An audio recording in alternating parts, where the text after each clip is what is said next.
చదివిన వాక్య భాగంలో మనం చూస్తే ఆ పక్క ఫ్యాన్ పడి చదివిన వాక్య భాగంలో మనం చూస్తే 7-8 చరణాల్లో తాము చేయు దోషక్రియల చేత వారు తప్పించుకుందురా,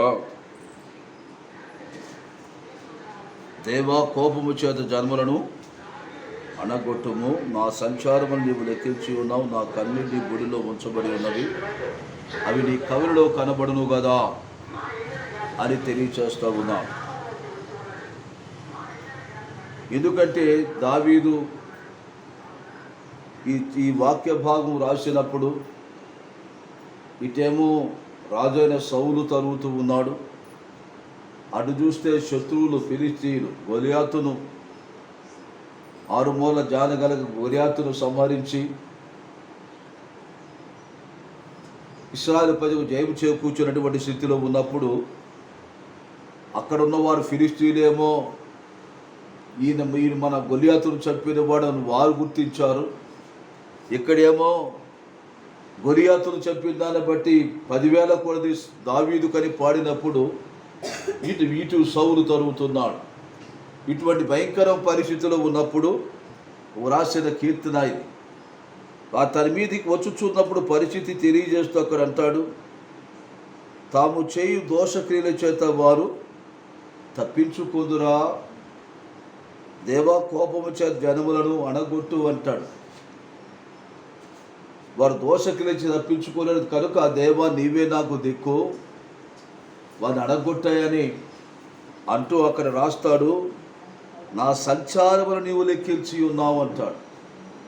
నేను నా సంచారము, నేను నా జీవితయాత్ర ప్రయాణం నీవు లెక్క పెడతా ఉన్నావు, నా కన్నీళ్లు నీ బుడ్డిలో ఉంచబడి ఉన్నవి, అవి నీ కవిలో కనబడును కదా.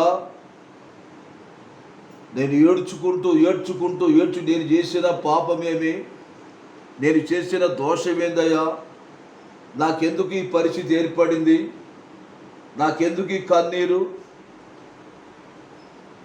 నీ ప్రజలైన వారి రక్షణ కలుగు చేసినందుక, నా ప్రజలైన వారి శత్రువులు వస్తే వారిని సంహరించిన దాన్ని బట్టి నాకు ఈ పరిస్థితి అని దేవుని దగ్గర మనవి చేస్తూ అంటాడు, నా కన్నీళ్లు నా సంచారమును నీవు లెక్కించి ఉన్నావు. మన విశ్వాస జీవిత యాత్రల్లో కూడా నమ్మకంగా నీవు ప్రభువును కలిగి జీవిస్తూ ఉంటే, ప్రభువులో పరిపూర్ణ కొనసాగుతూ ఉంటే తప్పనిసరిగా నీ జీవితంలో శ్రమానుభవాలు తప్పనిసరిగా వెంటాడుతాయి.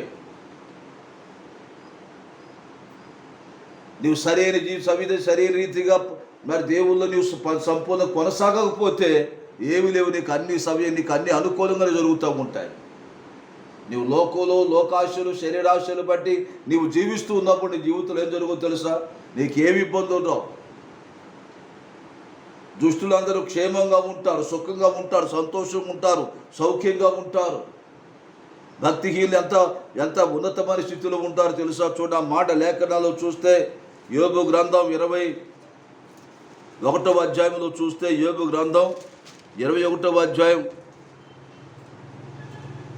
7వ వచనంలో చూస్తే, 7వ వచనంలో భక్తిహీనులు ఎలా బ్రతుకుదురు, వారు వృద్ధులై బలాభివృద్ధి ఎలా పొందుదురు, వారుండగానే వారితో కూడా వారి సంతానము, వారు చూచుచుండగా వారి కుటుంబము ఏముంది స్థిరపరచబడుతున్నది. ఎవరు కుటుంబాలు? భక్తిహీనుల కుటుంబాలు, దుష్టుల కుటుంబాలు, చెడులో ఉన్న వారి కుటుంబాలు, లేక అక్రమంగా జీవించుతున్న కుటుంబాలు ఎలా ఉన్నాయనంటే వారు స్థిరపరచబడుతున్నాయి. 9వ వచనం, వారి కుటుంబములు భయమేమీ లేక క్షేమముగా ఉన్నవి, దేవుని దండము వారి మీద ఎలా ఉన్నాయి? భక్తిహీన కుటుంబాలు భయము లేదంట, క్షేమంగా ఉన్నాయంట, దేవుని దండము వాని మీద పడుటలేదు. వారి గొడ్లు దాటగా తప్పక చూలు కలుగును, వారి ఆవులు ఈచుకుపోక ఈనును, వారు తమ పిల్లలు మందలుగా బయటికి పంపుదురు, వారి పిల్లలు నటనము చేయుదురు, తంబుర స్వరమండలు పట్టుకొని వాయించుదురు, సానికనాదం విని సంతోషించుదురు. వారు శ్రేయస్సు కలిగి తమ దినములు గడుపుదురు. ఒక్క క్షణములోనే వారి స్థితి ఎలా ఉంటుందంటే, వారు గొడ్లు తాటగా ఈచుకుపు ఎంతయి అంటే అంతే. కొన్ని గడ్లు ఎన్నిసార్లు కట్టించినా కట్టట్లేదని అంటుంటారు. కావుల్లో ఇప్పుడు అది ఎన్నిసార్లు కట్టట్లేదని ప్రార్థన చేయండి కట్టేటట్టు. వారు గొడ్లు దాటగా ఈచుకపోక ఈనును. వారు ఎలా ఉంటారు? వారు శ్రేయస్సుగలి తమ దినాలు గడుపుతారు. భయం లేకుండా క్షేమంగా వారు గడిపేవారుగా ఉంటారు. అక్కడ 20వ అధ్యాయం కూడా చూస్తే 4వ వచనంలో, దుష్టులకు బియ్యము కొద్ది కాలం ఉండును, భక్తిహీనులకు. అంటే ఎలా ఉంటుందంటే, వారు క్షేమంగా ఉన్నట్లు కనబడతారు, బాగా ఆనందంగా ఉన్నట్లు కనపడతారు. కానీ చివరి వారి అంతిమ స్థితి అక్కడ తెలియజేశాడు. శ్రేయస్సు కలిగి వారి దినాలు గడిపిన ఒకే ఒక్క క్షణములో పాతాళానికి వెళ్తారు. వారి ఆస్తులన్నీ ఏడే ఉంటాయి. శ్రేయస్సు కలిగి దినాలని గడుపుతారు. ప్రజల ద్వారా పొగడబడుతూ ఉంటారు, గణపరచబడుతుంటారు. కానీ ఒకనొక దినాన ఏమైపోతారు? ఒకే ఒక్క క్షణమే. పాతాళం పట్టది ఒక్క క్షణమే. జీవితం అంతా ఇష్టానుసారంగా జీవించిన వారి గతి. అదే రీతిగా వారు ఇలా ఉంటున్నారు. ప్రభువా, నేను నీ కొరకు నమ్మకంగా యథార్థంగా జీవిస్తూ ఉంటే, ఒక సేవకుడు ఒక నాయకుడు ఒక సేవకునికి వచ్చి మాట్లాడుతూ చెప్పాడు, ఏం నీ జీవితంలో శ్రమ, ఏం సేవలో ఏమైనా ఇబ్బందులు వస్తాయా, బాధలు వస్తాయా, కష్టాలు వస్తాయి అంటే, ఏమి ఇబ్బంది లేదు, అన్నీ బాగానే సాగిపోతాయి అన్నయ్య అన్నాడు. అంటే అరే నువ్వు సరిగా సేవ చేయట్లేదని, నువ్వు సరిగా సేవ చేయట్లే. సేవ చేస్తే నీకెందుకు రావు కష్టాలు? సేవ చేస్తే తప్పనిసరిగా సాతాను శోధిస్తాడు. దేవుడు పని చేస్తే వాడు విరోధి ఊరుకోడు. ఎందుకు జరగట్లేదంటే నీవు సరిగా లేదు, సరిగా సువార్త ప్రకటించట్లా. ఇది వచ్చినోడికి 4 మాటలు చెప్పుకున్నావు అంతే, వెళ్తున్నావు, నీ పని నీవే చేసుకున్నావు. ప్రభునందు ప్రియమైన వాళ్ళరా, నువ్వు తప్పనిసరి పని చేస్తే ఏముంటుంది? నువ్వు పరిచయం చేసావనుకోండి, ఏదో ఒక ప్రతికూలత, ఏదో ఒక ఇబ్బంది, ఏదో ఒక రకంగా సాతాను శోధిస్తూ ఉంటాడు. కనుకనే పరిశుద్ధాత్మ దేవుడు తెలియజేసిన వారు నమ్మకంగా వినాల. అక్రమంగా జీవించిన వారు ఎలా ఉంటారంటే, తాత్కాలిక వారు జయం పొందిన వారుగా ఉంటారు. ఇప్పుడు దావీదు చేసిన తప్పేమిటి? దావీదు ఏం తప్పు చేశాడు? సౌలు రాజు దొరుకుతున్నాడు, ఏం తప్పు చేశాడు? ఇశ్రాయేలు ప్రజల మీదకి ఫిలిష్తీయులు వస్తే వాడిని జయించలేక, ఒక్కడు 6 మూల జాన కలిగి ఎత్తు మనిషిని జయించలేక పారిపోతూ ఉంటే, నేను కొట్టి చంపుతానని కొట్టి చంపాడు. చేసి నేరమా? అది నేరమా? ఇశ్రాయేలు ప్రజలు రక్షణ కలుగు చేశాడు. ఇశ్రాయేలు ప్రజలు క్షేమాన్ని కోరాడు. ఇశ్రాయేలు ప్రజలను కాపాడాడు. తన రాజ్యాన్ని కాపాడాడు. రాజు కాపాడలేని, సైన్యం కాపాడలేని, అక్కడ ప్రజలు కాపాడలేని, అక్కడున్న సైన్యంలో బలసూలుగా జీతాలు తీసుకునేవారు, జీతాలు తీసుకొని తిని బలిసిన వారు సైతం కూడా పారిపోతూ ఉంటే, సైన్యంతో పని లేదు, రాజుతో పని లేదు, ఎక్కడో గొర్రెలు కాచుకుంటూ బతికేవాడు, కొండలమ్ముడి తిరిగేవాడు, గుట్టలమ్ముడి తిరిగేవాడు, పొట్టలమ్ముడి తిరిగేవాడు. గొర్రె ఇటు పరిగెడుతున్నది, వెనకెడ పరిగెత్తి తల పాగా కట్టుకొని ఆ ఎండకి ఎండుతూ వర్షాలు తడుస్తూ తిరుగుతూ ఉన్నటువంటి వాడు వచ్చి ఏం చేశాడు? ఇశ్రాయేలు సైన్యాన్ని తిరస్కరిస్తుంటే ఫిలిష్తీయుని కొట్టి ఒక చిన్న రాయితో కొట్టి చంపేశాడు. ప్రభునందు ప్రియులారా, చేసిన నేరం ఏమిటంటే, అదే రీతిగా దుష్టుడైన వాడు ఒక వ్యక్తిని నువ్వు ప్రభు దగ్గర తీసుకొస్తా ఉంటే, ఒక వ్యక్తిని నీవు ప్రభు దగ్గర తీసుకురావడం నీవు ఇష్టపడుతూ ఉంటే, నీ మీద అనేక ప్రాణాలు ప్రయోగించేవారుగా ఉంటాడు. ఇశ్రాయేలు రాజ్యానికి రక్షించుట ఏమి జరిగిందనంటే, అతనికి న్యాయంగా భావిస్తూ ఉన్నాడు. ఎందుకంటే తన రాజ్యం దావీదు వశమైద్దేమో, ఈ స్థితి, నా రాజ్యం అంతా ఇతను వశమైపోద్దామని ఆలోచన. అడు చూస్తే మా ఫిలిష్తీయులందరూ సంహరించిన వాడు వీడు కదని అక్కడ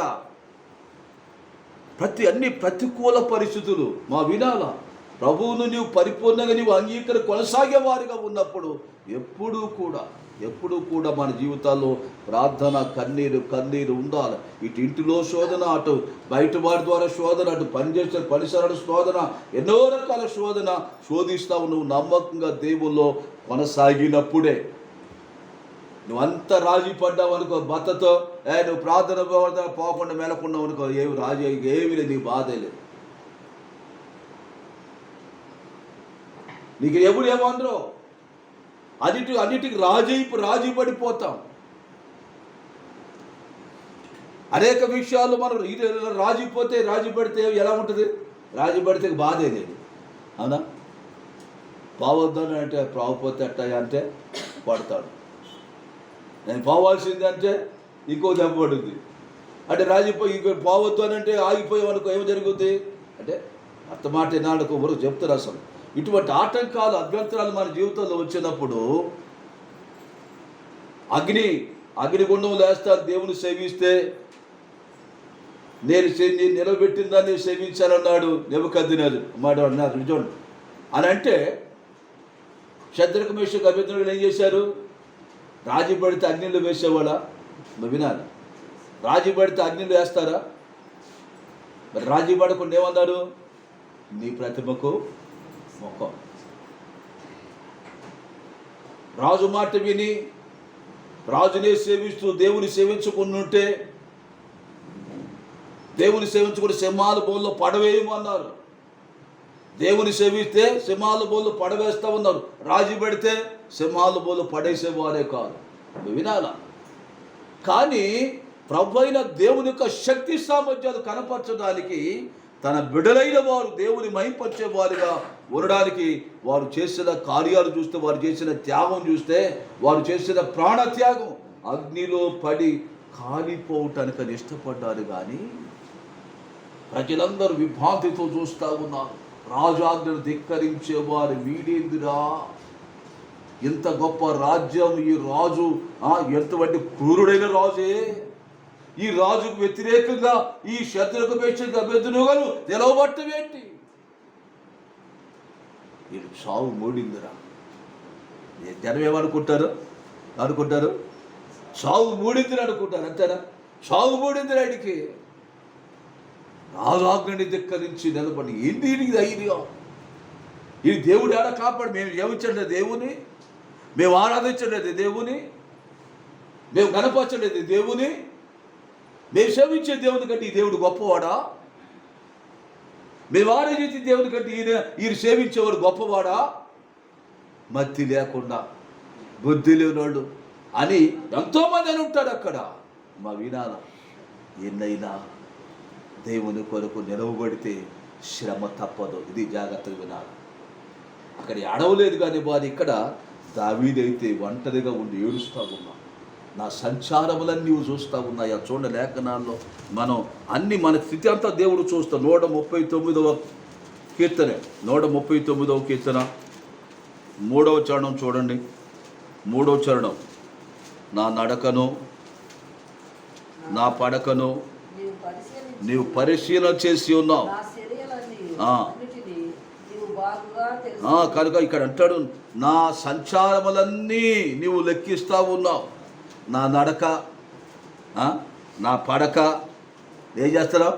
ఇవన్నీ పరిశీలన, మన స్థితి అంతా పరిశీలనగా చూస్తూ ఉన్నాడు.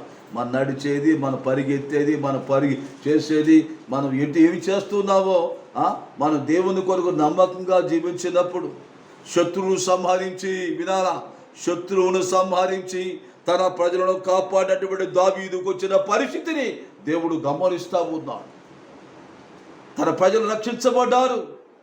నేను తలంబడినా పర్వాలేదు, నేను పరిస్థితి చేసినా పర్వాలేదని అతను పారిపోతూ ఉండి ఆయన దేవుడు అంటాడు, నా సంచారములు నీవు లెక్కించి ఉన్నావు. ఆ తర్వాత రెండోది చూస్తే, నా కన్నీళ్లు నీ బుడ్డిలో ఉంచబడి ఉన్నవి.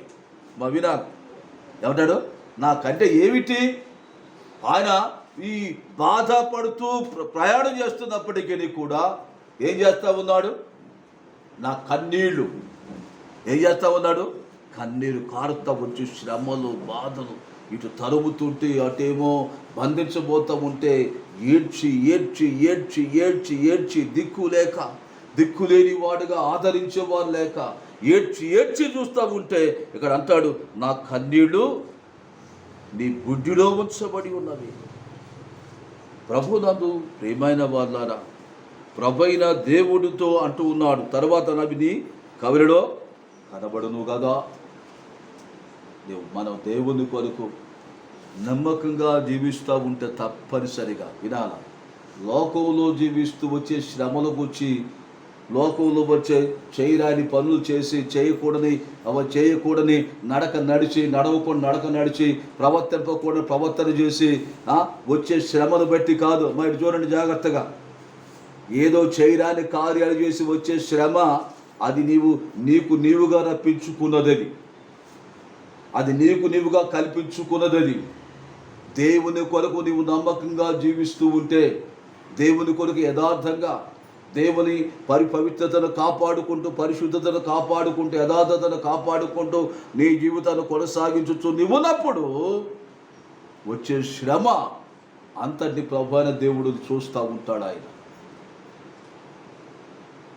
అవి నీ కవిలో చూడ. ఇక్కడ 39వ కీర్తన 12వ చరణం చూడండి. 39వ కీర్తన 12వ చరణం చూస్తే 39:12 యెహోవా నా ప్రార్థన ఆలకింపు, నా మొరకు చెవియొగ్గుము, నా కన్నీళ్లు చూచి మౌనముగా ఉండొద్దయ్యా. నీ దృష్టికి నేను అతిథి వంటి వాడను, నా పితరులందరి వల్ల నేను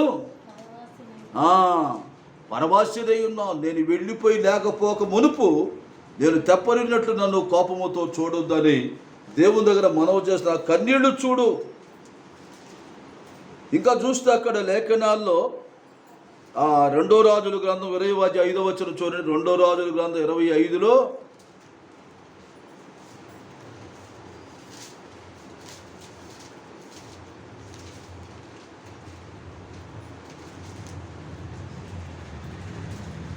నీవు తిరిగి నా ప్రజలకు అధిపతి అయిన యుజియాదుకు పోయి అతని తిట్టను, నీ పితరుడైన దావీదునకు దేవుడకు యెహోవా నీకు సెలవిచ్చిన దేవు, నీవు కన్నీళ్లు విడుచుడు నేను చూచి తిని నీ ప్రార్థన నేను అంగీకరించి ఉన్నాను. నిన్ను బాగు చేసేదను. 3వ దినమున నీవు యెహోవా మందిరమునకు ఎక్కిపోవుదువు.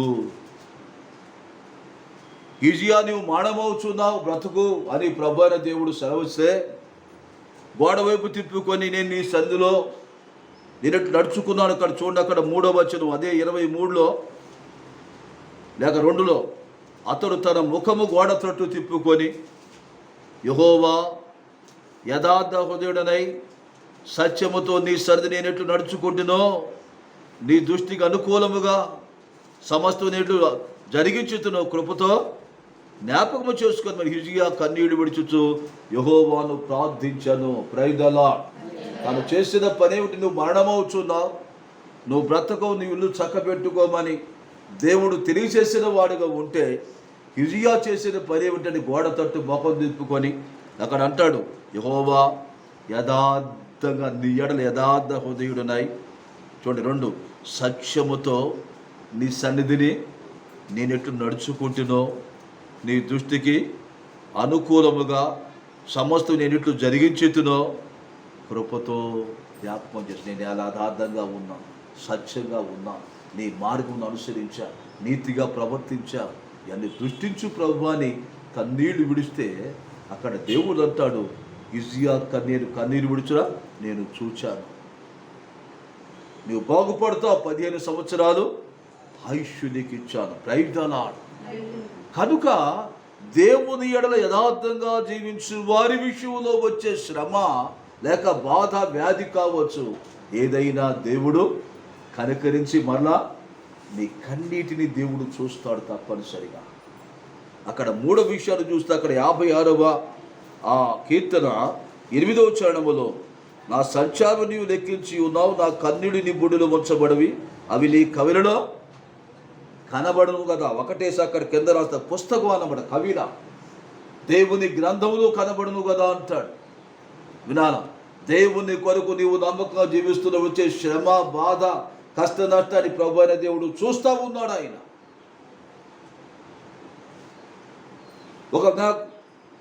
అక్కడ నీ కవిలో కనబడదు కదా. చూడండి ఇక్కడ మలాకీ గ్రంథంలో చూస్తే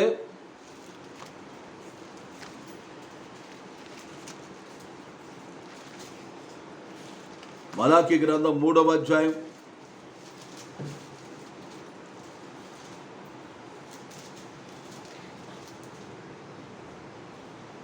16వ వచనం.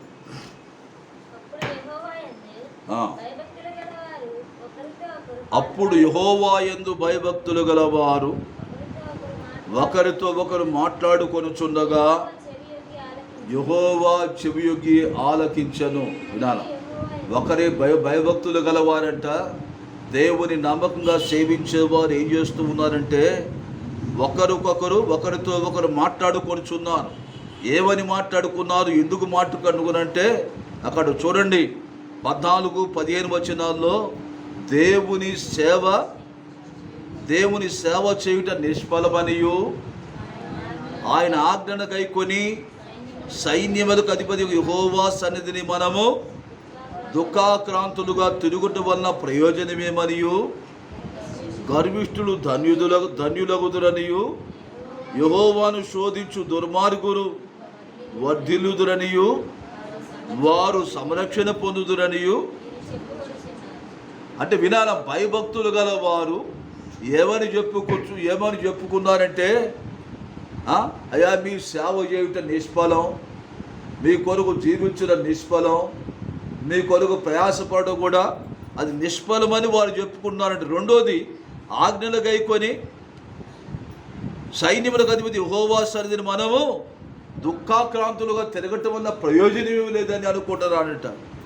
ఆ తర్వాత మూడోది చూస్తే గర్విష్ఠులు ధన్యులుగా ఉంటారు, యెహోవాను శోధించు దుర్మార్గు వర్ధిల్లుదురనియు వారు సంరక్షణ పొందుతూ ఉంటారని వారు అనుకుంటూ ఉన్నారట. గర్విష్ఠులు బాగున్నారు, దుర్మార్గులు బాగున్నారు, వారు సంరక్షణ పొందుతున్నారు, దేవుని దీవెన వారు దేవుని ఆశీర్వాదాలు పొందుతున్నారు. మాకేందిరా ఈ కర్మ, మా పరిస్థితి ఏంది? మన జీవితాల్లో రక్షించబడి నమ్మకంగా జీవించే వారి విషయంలో కూడా అనేక పర్యాలు అనేక శ్రమలు అనుభవించి దేవుని రాజ్యంలో ప్రవేశించాలా. దేవుని బిడ్డలకున్న ఆ గొప్ప భాగ్యం. శ్రమ లేకుండా కిరీటం ఉండదు. మా క్రైస్తవ జీవితం అంతా ఎట్లా అనుకుంటారంటే ప్రభు నమ్మి యేసు ప్రభు నమ్మితే మనం అనుకున్నవన్నీ జరిగిపోతూ ఉన్నాయి, మా ప్రయత్నాలు సఫలమవుతున్నాయి, మా కోరిక సిబ్బంది ఇల్లు లేకపోతే ఇల్లు వచ్చింది, మా ఉద్యోగం లేకపోతే ఉద్యోగం వచ్చింది, మా పిల్లలు ఉన్నతమైన స్థితిలో మేము అలా ఉన్నాం, మేము ఇలా ఉన్నాం. మంచిదే, ప్రభువుతో నేను పరలోకంలో చేరతాం, ప్రభువుతో కూడా మేము ఉంటాం, యుగయుగాలు జీవిస్తామని చెప్పగల స్థితి నీలో ఉన్నప్పుడే అసలైన క్రైస్తవుడు అని పేరు నీకు కలిగేదిగా ఉంటుంది. అసలైన క్రైస్తవ్యం, దేవునితో నేను యుగయుగాలు జీవిస్తానని చెప్పగలిగిన వాడే నిజమైన క్రైస్తవుడు. లోకులు నాకు అన్ని వచ్చినాయి, ఇన్ని వచ్చినాయి, అవి బాగున్నాయి, ఇవి బాగున్నాయి. ప్రభునందు ప్రియులారా, ఇదే ఆలోచన మీరు ఆలోచించినప్పుడు 16వ వచనం చూడండి. అప్పుడు యెహోవా యందు భయభక్తులు గలవారు ఒకరితో ఒకరు మాట్లాడుకొనుచుండగా యెహోవా చెవియొగ్గి ఆలకించి ఏం చేస్తుండి, మరియు యెహోవా యందు భయభక్తులు కలిగి ఆయన నామమును స్మరించుతూ ఉండే వారికి జ్ఞాపకార్థముగా ఒక గ్రంథం ఆయన సముఖమందు వ్రాయబడను.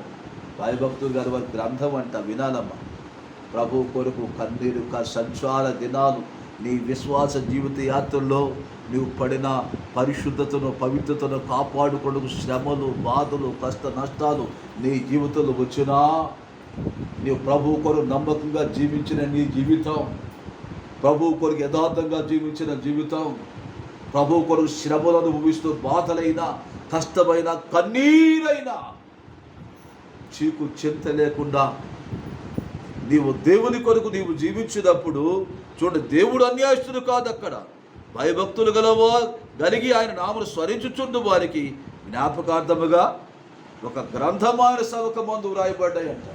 ఎవరు రాయబడ్డాయి? గ్రంథం.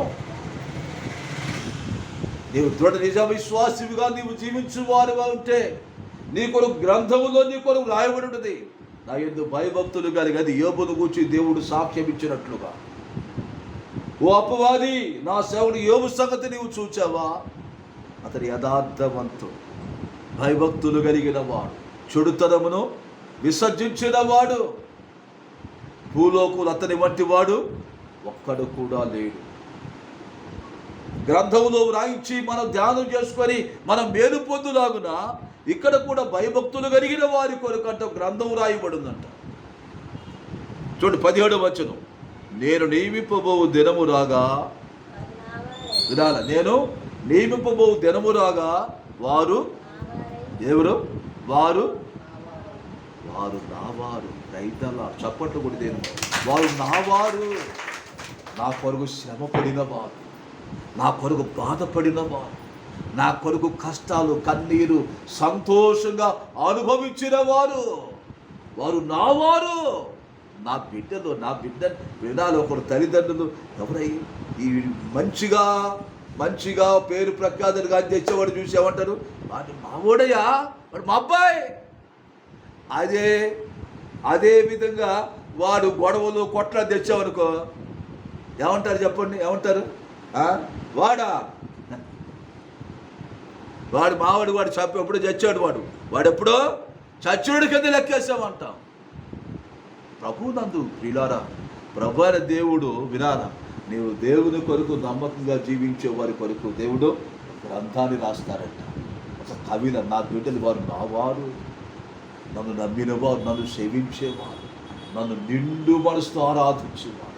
శ్రమలలో, కష్టాలలో, చెరసాలలో, ఇబ్బందుల్లో, దెబ్బలైనా నా ఎడల నమ్మకంగా, నా కొరకు నమ్మకంగా జీవించిన వారు. చూడండి మాట లేఖనాల్లో దానియేలు గ్రంథం చూడండి. దానియేలు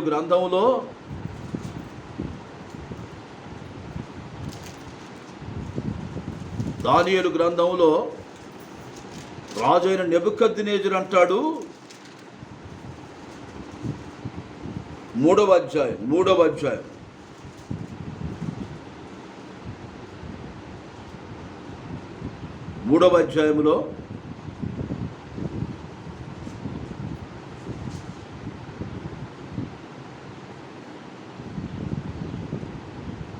వచనం చూడండి. 27వ వచనం, 3 అధిపతులను, సేనాధిపతులను, సంస్థానాధిపతులను, రాజు యొక్క ప్రధాన మంత్రులను కూడి వచ్చి ఆ మనుష్యులను పరీక్షించి వారి శరీరములకు అగ్ని ఏ హాని చేయకునుడయు, వారి తల వెంట్రుకలను ఒకటైన కాలిపోకుండాయు, వారి వస్త్రములను చెడిపోకుండాయో చూచి అగ్నివాసన వారి దేహములకు తగలకుండా చూచెని. నెబుకద్నెజరు షద్రకు మేషకు అబేద్నెగోను వీరు దేవుడు పూజారుడు, ఆయన తన దూత నంపి తను ఆశ్రయించిన రాసును రక్షించను. చూడు, వారు తమ దేవునికి గాక మరి ఏ దేవునికి నమస్కరింపయు, ఏ దేవుని సేవకు ఉందమని తమ దేహములను అప్పగించి ఏం చేశారు? తమ దేహములు. చూడు, అక్కడ రాస్తాడు బహు స్పష్టంగా.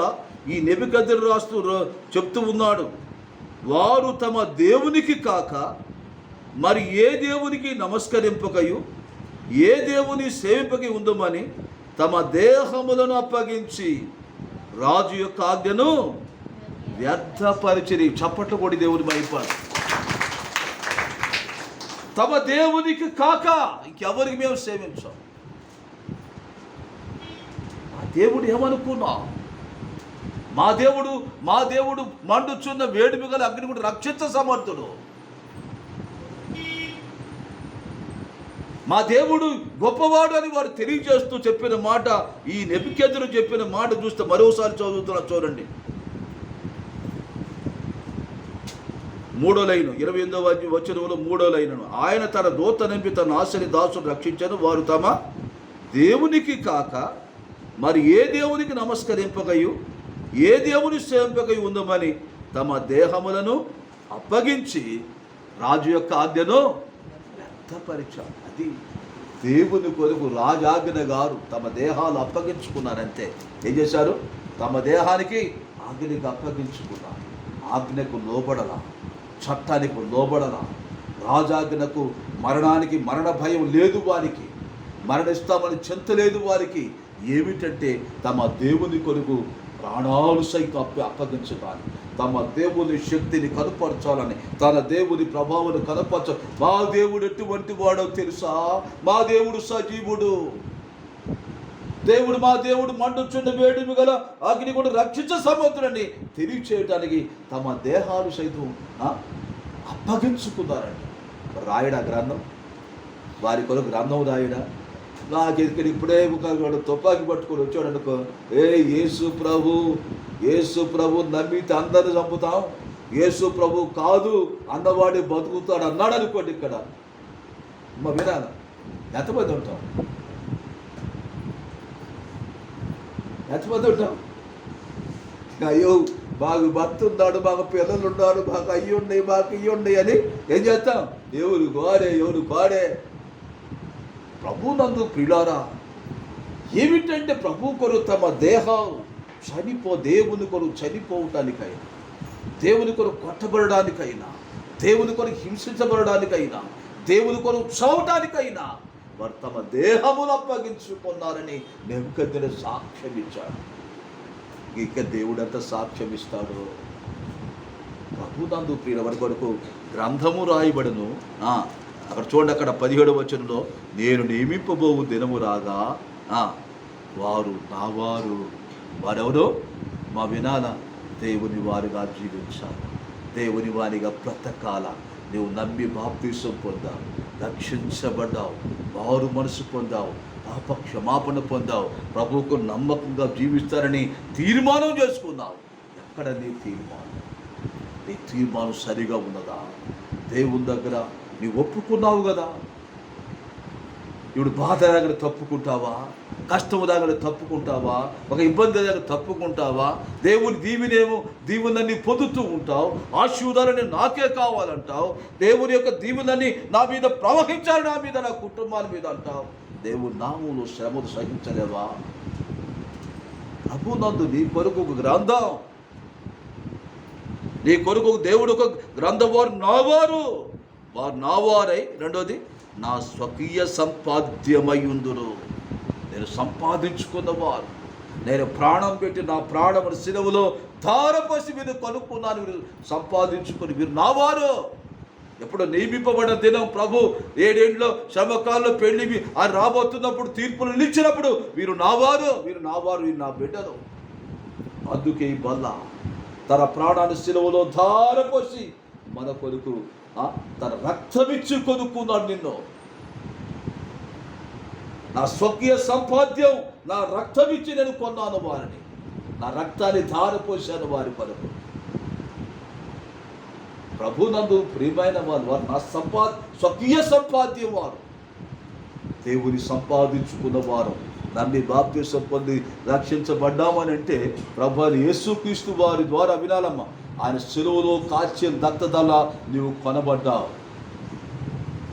అని నిన్ను కొనుక్కున్నాడు. ఏమిచ్చి కొన్నాడు? రక్తం. డబ్బిచ్చి కొనడం కాదు, రక్తం ఇచ్చి కొన్నాడు. ఒక గొర్రె పిల్లవలే, ఒక పశువులే వధించబడి తన శిలువలో కాచి రక్తదాన్ని నిన్ను నన్ను ఆయన కొనుక్కున్నాడు. వారు నా వారే, నా స్వకీయ సంపాద్యమై ఉందురు. తండ్రి తన్ను సేవించు కుమారుని కనికరించున్నట్లు నేను వాడిని కనికరించునని సైన్యములకు అధిపతి యెహోవా సెలవిచ్చుచున్నాడు. Praise the Lord. తండ్రి తన్ను సేవించు కుమారుని ఏం చేస్తారంట? తండ్రి బాగా ప్రేమిస్తామని తండ్రి తన బిడ్డ కుమారుడు మా నాన్న చెప్పిన మాటల్లా వింటూ చేస్తూ ఉన్నాడు అనుకోండి, ఏం చేస్తాడు తండ్రి వారి మీద ఎక్కువ ప్రేమ. నా బిడ్డ నా మాట వింటూ నాకు లోబడతాడు. తండ్రి తన సేవించు కుమారుని కనికరించినట్లు సైన్యములకు యెహోవా నేను వారిని కనికరిస్తా. చూడు, అప్పుడు 18వ వచనం, అప్పుడు నీతి గలవారెవరో, దుర్మార్గులెవరో, దేవుని సేవించు వారెవరో ఆయనను సేవించని వారెవరు మీరు తిరిగి కనుగొందురు. సేవించేవారెవరో సేవించని వారెవరో, నీతి గల వారెవరో దుర్మార్గుడెవరో నియమింపబడే దినం వచ్చినప్పుడు పెళ్లి కుమారు ఎదుర్కొంటానికి 10 మంది కన్యకలు వచ్చారు. 10 మంది కన్యకలు వచ్చారు. పెళ్లి కుమారుడు ఆలస్యము కాగా అందరూ కురికి నిద్రపోతూ ఉన్నారు. అందరూ కురికి నిద్రిస్తూ ఉన్నారు. కురికి నిద్రపోతూ ఉంటే పెళ్లి కుమారుడు వచ్చాడు. కేక వినబడుతుంది. పెళ్లి కుమారుడు స్వరం వినబడుతూ ఉన్నప్పుడు జరిగిన పరిస్థితి ఏమిటి? పెళ్లి కుమారుడు వచ్చాడని తెలియజేసినప్పుడు అక్కడ జరిగిన పరిస్థితి ఏమిటంటే అందరు లేచి సిద్ధపరచుకున్నారు. 10 మంది పెళ్లి కుమారుడికి వచ్చారు. 5గురు సిద్ధపడి ఉన్న వారు ఏం చేశారు? వారి డ్యూటీ చక్కపరుచుకుని వారి డ్యూటీ వెలిగించుకున్నారు. ఈ బుద్ధి లేని వారి డ్యూటీలు మా డ్యూటీలు ఆరిపోవచ్చున్నవి. అంటే ఏమిటంటే సిద్ధపాటు లేదు. ఇష్టానుసారం జీవించారు, ఇష్టానుసారం నడిచారు. వారి పనులలో వారి కార్యాలు నిమగ్నమైపోయి ఏం లేదు, తగిన పెళ్లి కుమారు కొనుక్కున్న రక్తం ఇచ్చి కొన్న ప్రభు కూడా సంపూర్ణంగా వారు సేవించలేదు. కనుక దిపిడీలు ఆరిపోయినాయి. కనుక పెళ్లి కుమార్తె వెళ్ళలేకపోయారు. కనుకనే ఈ ఉదయకాలంలో ప్రభు మనం సమీపించబోతున్న మనం పరిశుద్ధంగా పవిత్రంగా ఇంకా ఆయన గ్రంథంలో మన పేరు లిఖించబడాలి. ఆయన వారుగా జీవిద్దాం. ఇక ఆయన వారుగా ఉన్నావా లేక ఇంకా లోకం నీలో పనిచేస్తూ ఉందా? ఒకసారి యోచన చేసుకుందాం, సరి చేసుకుని ఎందుకని. దావీదు అంటాడు, నా సంచార దినం నీవు చూస్తూ ఉన్నావు, నా కన్నీరు నీ కవులలో కనబడను కదా, నా కన్నీరు నీ బుడ్డిలో ఉన్నాయి, నీ కవులలో కనబడను. అవును, నీవు దేవుని కూడా జీవించిన జీవితం గ్రంథంలో లిఖించబడదు తప్పనిసరిగా. ఒకరు అనుకుంటున్నావేమో నాది ఎవరు చూడొచ్చే పరిస్థితి ఇప్పుడు ఏమర్థం కాదు. ప్రభు దినం మనం లోకాన్ని విడిచి ఆయన తిరిగి వచ్చినప్పుడు తీర్పులు నిలిచినప్పుడు మన స్థితి అంతా బట్టబయలైపోద్ది. మన జీవించిన జీవితం, మన నడిచిన నడతలు, మన బ్రతికిన బ్రతుకు, మనం నడిచిన ప్రవర్తన అంతా కూడా బట్టబయలైపోతాయి. ఏ విధంగా చెడుగా ఉందనుకోండి, ఎవడు తరిపోలేదు. నీతిమంతుడు సింహం వలె ధైర్యంగా ఉంటాడు, దుష్టుడు ఎవడు తరముకుండానే పారిపోతారండి. పోలీసోడు వస్తాడనుకో, పోలీసోడు వస్తుంటే పేకాట ఆడేవాడు పారిపోతారా లేకపోతే మామూలు ఉండేవాడు పారిపోతారా? ఎందుకని వారు చేసిన నేరం. అట్లనే మనం కూడా దేవుని దగ్గర నిలిచినప్పుడు ఇక దుష్టత్వం ఉందనుకో, చెడుగు ఉందనుకో, ఎవడు ధరిప నీ దుష్టత్వం ధరిప అమ్మో ఇది నా దుష్టత్వం దిగుదు, నేను నాకు ఇక్కడ నిలవడానికి లేదు పరిగెడతాను. వినాల సరి చేసుకొని ఎదుర్కొని మచ్చ ముడత డాగు కళంతో లేని వారిగా మనం ఉండడానికి ప్రభు యేసయ్య తాను సెలవులో వరి పశువుగా అర్పించుకున్నాం. మచ్చ లేని వానిగా చేసుకుంటాం. ఎవరుగా ఎక్కడ కూడా చంద్రుడు అప్పుడప్పుడు కనపడతా పుండు పౌర్ణమి వచ్చినప్పుడు ఎక్క చక్కగా కనబడిన రీతిగా మన జీవితాలు కనపరుచుకుందాం. దేవుడు మన హృదయాలు చూస్తూ ఉన్నాడు, మన జీవితాన్ని చూస్తూ ఉన్నాడు, మన నడకడ పడకలు ఆయన గమనిస్తూ ఉన్నాడు. సరి చేసుకొని పవిత్రంగా, పరిశుద్ధంగా, నీతిగా, యథార్థంగా ప్రభు మనం సమీపించి ప్రభు ఆశించిన రీతిగా, ప్రభు కోరిన రీతిగా మన ప్రవర్తన దిద్దుకొని ముందుకు వెళ్ళివారిగా ఉన్నాం. అటువంటి స్థితి కలుగు చెడు దేవుడు కృప చూపును గాక, దేవుడి మాటలు దీవించును గాక. అందరు లేచి నిలవబడదాం.